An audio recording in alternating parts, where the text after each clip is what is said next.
This almost feels strange. I'll be working on my first SRT4 here in about a good month and a half.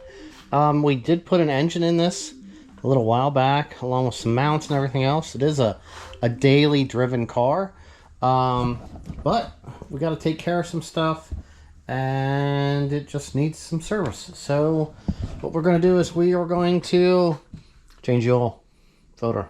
Okay, right front brake caliper was sticking up a little, hanging up a little bit, which is kind of common now that as old as these things are. So we have new front and rear rotors and pads. What else is this? Yes. So we have that valve cover gasket. This is what we got going on. So we used the original gasket because it wasn't installed too long previous on the car, and then we had the one valve cover, and then eventually this one got finished being coated, and now we have a problem with oil leaking around the seal into cylinder 4. So we're going to get that all cleaned up. It was caught pretty quick, and we're going to put a new valve cover gasket on that. Now, along with that, this thing did have the rear struts replaced, but we got a set of the cheaper coils just to put on this. Like I said, it's a daily, and well, we're going to throw these on front and rear. I think it's making a noise in the front. So we're going to get everything on here. We're going to get everything lined up, just like how I do all the struts or the coils when I do the installs on the Neon. And we'll get 25.5, I think, to the fenders. And that'll be a good ride height. Low, but not low enough to cause issues. So we got a bit of stuff here to take care of. All right, so I just wanted to pinpoint on this. Now, we did the valve cover because obviously we had some oil down here. We got that all cleaned out. Very good. Pretty. Okay. This valve cover was coated, and I don't know if it's easier to see without that. See how it looks like it has fuzz around the circle where the seal is? I was able to clean this one out because this one here was actually leaking. I believe some of this was part of the problem. It was actually just forcing itself up around here. So there was a bunch around this hole here. These seals here on the other one, they were squished down quite a bit. But it didn't actually look like this was part that was leaking. And when these motors sit in here, they actually are higher on this side and they run down this way. So being that this one was here, it's weird that it didn't get any into this one, but it came across and ended up coming down into that. But I don't know if that was part of the problem either, but we were definitely getting oil around this one. And then there was some oil up around this. Now there was none out around any of this stuff because it's actually a valley on the valve cover side. You can see where it's shiny. That's where we had some oil. I did wipe that off. I'm going to clean it up a little bit more here once I set this thing down on, since I have the valve cover already put in. But I did clean some of this stuff out here. I didn't worry about this one because, like I said, it wasn't working. But when this thing was wrinkle coated, it probably should have not had any come down into these holes, because I think it was actually affecting the seal on this one here for sure. So all these other ones are on the outside. It's just these two in the middle. Probably should have been taped off down into there, because there's like a little lip that actually, this edge goes down over here. Some of them will actually stay in there, but I'll clean all them up, wipe everything down. I'll put the two nicer looking ones here in the middle. Some valve cover kits do come with those rings to be replaced on those also. But we got this sealed up. It's up in the air. We're going to do the oil change. We're going to get everything pulled apart. Get working on replacing these worn out struts, coils, and our brake caliper. Alright, so I'm pretty sure we really don't need to cover too much of this coilover install, other than reviewing this brand of coilover with our install. Alright, so I pulled these all apart. I like to anti-seize everything underneath here so that we don't end up with them getting locked in place and we can't adjust our height. These ones here aren't as bad because that's your preload on your spring. If you need to make it a little stiffer because of, I guess you want a stiffer ride, you can. You know, but they are what they are. We are doing some cheap installs here. I'm doing brakes here right now at the same time. Obviously, we covered that. And I think I'm replacing this front caliper. A lot of people complain, hey, don't let that hang on that hose. Now, that's a very tiny caliper, okay? On this car, if that damages this hose, your hose needs replaced. 100%. If this is on a big truck, you want to support that because that caliper weighs enough to damage that hose, okay? So, basically, we got our strut undone. Stock strut. It actually has the bracket for the ABS, so we're not going to have to use a zip tie. Pulled my bracket out of the way. Like I said, I'm doing brakes. You don't have to. 2 lower bolts. And did... We got the 3 up top. Right there. Stock SRT strut off. So, we're going to do some measurements, and we're going to get this set up pretty close to where we want it to be, and we're going to get it installed. Like I said, this was it was lowered at one time, I guess. It was hitting here, but three nuts up here, and these things pop right off. All right, so we made the diameter of the top and where the bolts are match the strut that we had removed. Also, we got our new rotor installed. We compressed our cylinder. I did wash this off. We might be painting our calipers. Okay, and then with that, what I did was I came over on this side. Hopefully it's bright enough up under here.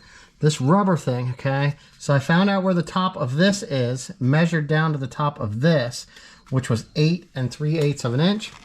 And we set our lower plate to that. And we have our strut installed, or our coil. What I prefer to use is these stock nuts. They are a better quality nut than any of them, including the ones that come on the BC coilovers. I still prefer to use these, okay? So, very easy to reinstall. I noticed that these bolts will be tighter. When this does have some adjustment here in this, so I have it where this, instead of being pushed in, is pushed out, because there will be adjustment up at the top if we need to move this in anymore for the alignment. This would, I would say, you would need if you're going super low, you know, or super high, I guess. I don't know. Different things like that. And then you can put a cam bolt in here too if you need to get more adjustment. Not only that, if we have this kicked out and that's kicked back in, there's less of a chance that we have any kind of interference with our tires, which is very common on the Raceland coils. So this does, the spindle does fit very tight onto these.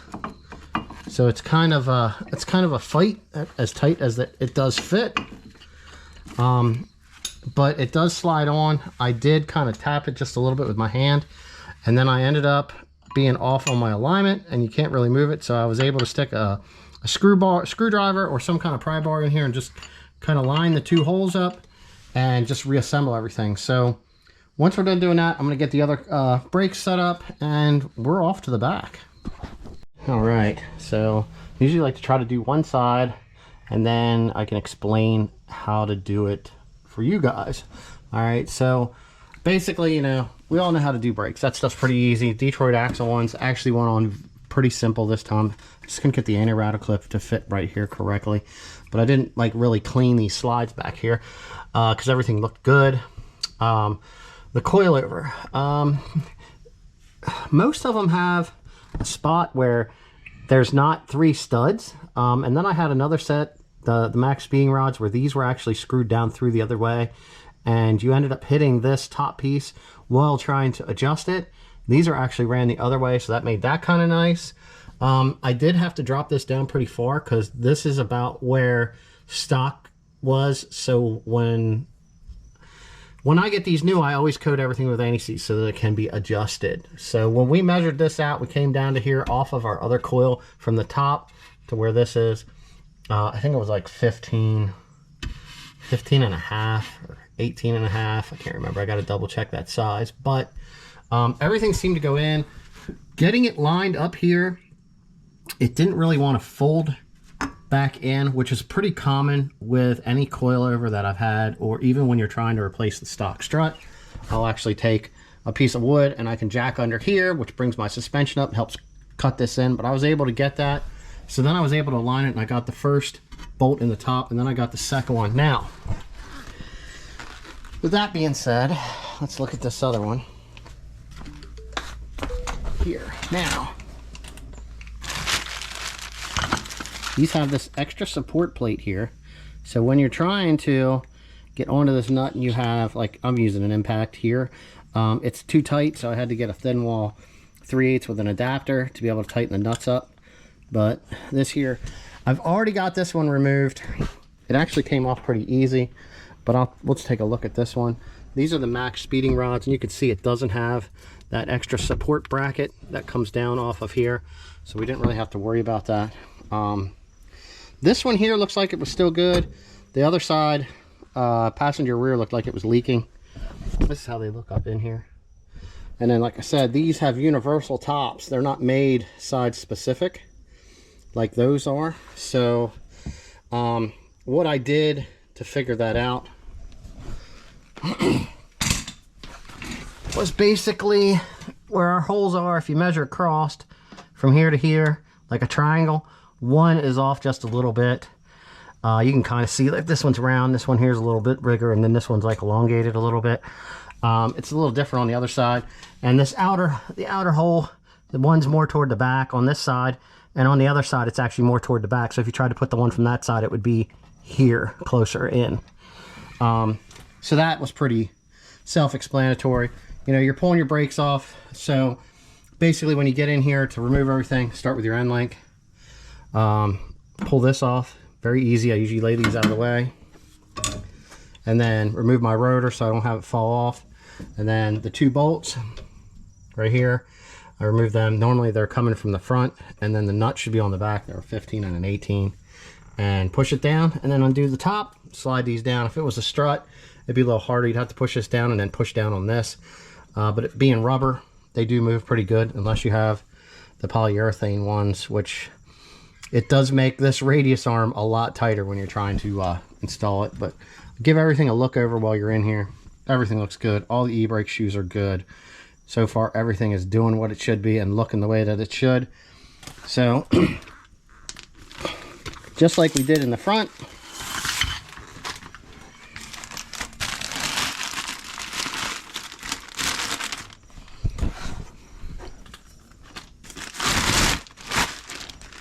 get this unbagged. Try not to get too much anti-seize on ourselves. So we'll lay this like this. I'll have to grab a paper towel and wipe all that off. But what we're going to do is we're going to measure from the top, right here, down, and we'll set it. So yeah, it is 15 and a quarter. And if we take a look here, try to move this around. So that everything's like close to similar height. Come on. So you can see we're pretty much like 15 and a quarter to the top of that lower adjustment lock ring. So we're going to set this one up the same. Like I said, we'll remove these nuts. We'll get it fed up in and get it set. Now, you can install this like that, but it's a whole lot more of a pain in the ass to spin this whole unit in this, and you have to fight with everything with one of those like the cam tool or whatever for the locks, than it is to just take this like this and unscrew it the 2 inches that it needs to come down, because there's plenty of adjustment here. I mean, I can say they're probably not going to be a long-lasting coil or provide the best ride, but for the cost of these, which I'm not sure on, they're not bad. And I do like the anodized blue to go with the car. So